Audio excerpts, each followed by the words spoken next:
4-5 মাসই যদি বলেন নন স্টপ ক্রিকেটের ভেতরে আছি। সো এই টাইমে তো কেউ দেখে নাই যে এরকম কোনো কিছু ঘটার মতো কিংবা হয়েছে কিনা। শুধু এই ম্যাচটাই মনে হয়েছে, সেটা অনেকগুলো রিজন থাকতে পারে।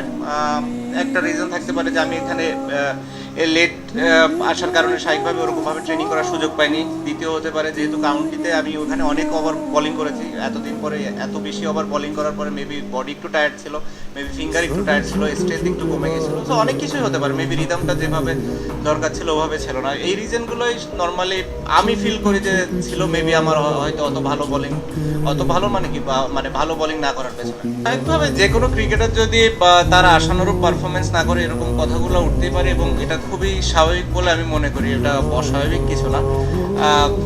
মানুষ এটা ফিল করতেই পারে। আমি বিশ্বাস করি যে মানুষ বেশি কিছু হয়তো এক্সপেক্ট করে, এই কারণেই হয়তো এরকম চিন্তা করে। বাট যেটা আমি বললাম যে হ্যাঁ, যখন আপনি যে ধরনের একটা লেভেলে পারফরমেন্স করছেন এবং সাডেনলি ওটা থেকে যখন একটু নিচের দিকে আসে, স্বাভাবিকভাবে মানুষ এটা নিয়ে তো একটু সন্দেহ করবে এবং এটা নিয়ে কোশ্চেন মার্কও তুলবে তারা। যেহেতু দেশের অনেক পরিস্থিতি আছে, বা স্বাভাবিকভাবেই সব কিছু হয়তো আমার উপরে না। স্বাভাবিকভাবে ওই জিনিসগুলো আমি বিসিবির সাথে ডিসকাস করেছি, যে তাদেরকে বলা হয়েছে স্বাভাবিকভাবে যে আমার কি প্ল্যান, স্পেশালি টেস্ট ক্রিকেট নিয়ে।